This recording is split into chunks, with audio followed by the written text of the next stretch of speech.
Chapter 4 The Silenced Heart. "Did I ever tell you about the Ragoons?" Aniola asked, as soon as they sat down by the fire. The Ragoons were small fairy tale-like creatures who weren't very smart. They only had a very small brain and couldn't really think for themselves. Fortunately, as with all things in life, nature had provided them with a solution. All of the Ragoons were sort of connected with a central brain, the brain that did all the thinking for them. That was all right, said the brain, for it knew the answer to many questions, and if ever there was a question it didn't have an answer to, it had this ability to think and then come up with an answer. So all was well in the world of the Ragoons. The brain felt very self-assured, being the only one ever to take decisions, and the Ragoons never complained as they themselves didn't have enough brains to think about it. And so it happened that, almost every morning, the Ragoons could watch the brain parading along the streets with an air of someone very important. The brain loved to parade and show off in the streets as it was rather vain.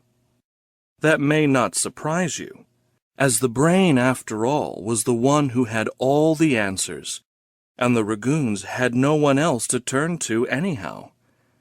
That is just how it was. If you had a problem, ask the brain, they said. The brain knows. The brain always knows.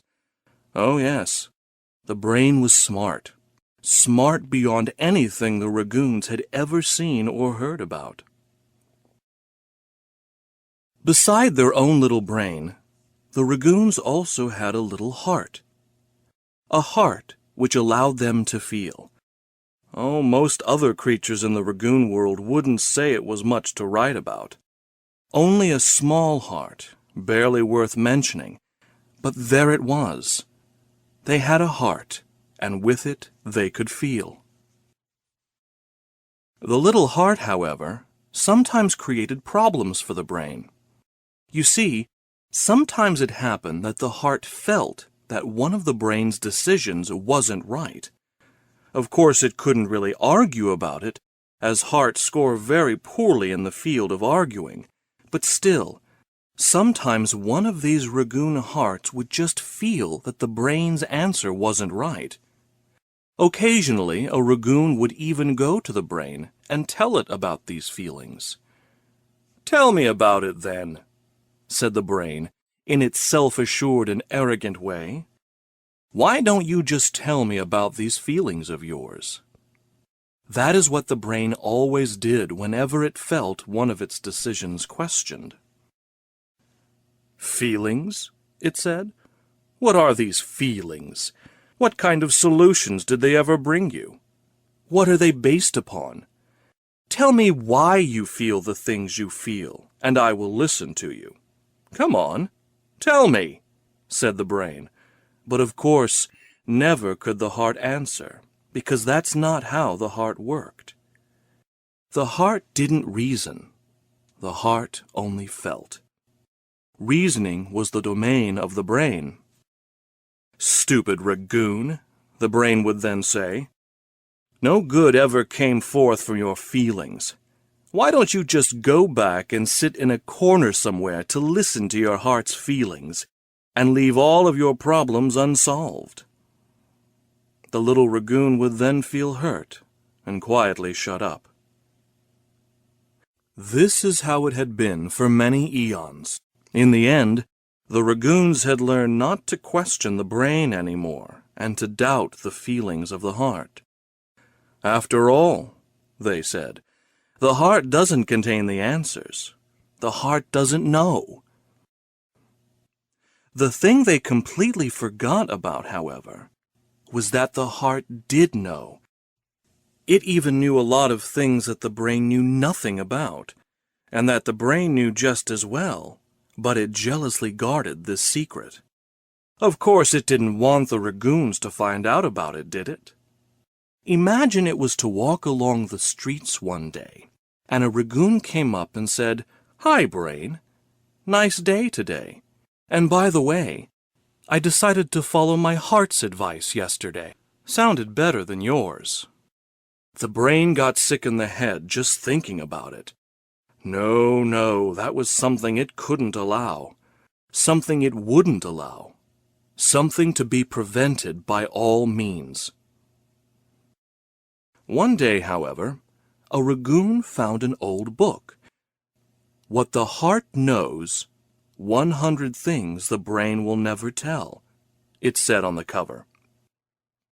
The book spoke about another source of information, another way to find answers.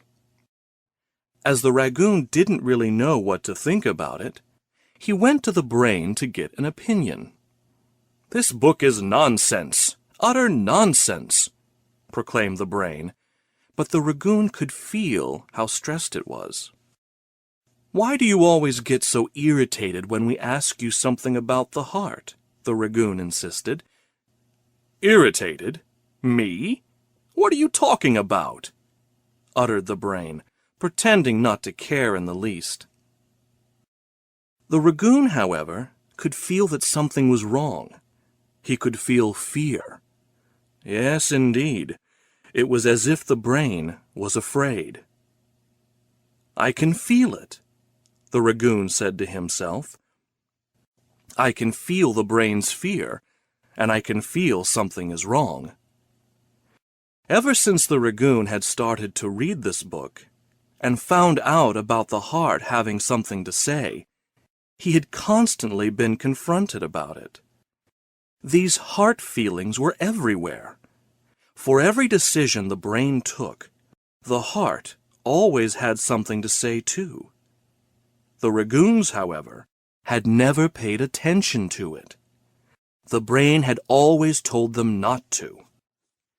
But now the Ragoon had learned to feel. Often, when the brain would tell him what to do, the Ragoon would feel the brain's doubt. Not that the brain would show it, of course, but the Ragoon could clearly feel it. Often, also, it could see the brain wondering about a decision it had taken, or feeling insecure about the outcome it might have. The heart didn't seem to have this problem. The heart didn't wonder. The heart simply knew. The Ragoon turned his attention back to the book to see what else it had to say. But the book was hard to understand. It was as if it spoke in riddles, as if it didn't want to be understood. It said things like, "The brain may lead you to answers, but never to the truth." Or, "The brain deals with the problems of the physical, but is blind for the wisdom of the worlds beyond." Or even, "The brain will never grasp the vastness of all that is, because it is itself only a part of it." The Ragoon read and reread the words of the little booklet. Then suddenly it dawned on him. The words had finally sunk in. The brain could never lead you beyond the physical. It was made to help you understand the physical, but at the same time, it was limited by it. It just couldn't grasp the things beyond, and more importantly, it was afraid of the things it couldn't grasp, afraid to lose its dominant position. The heart, however, could reach beyond.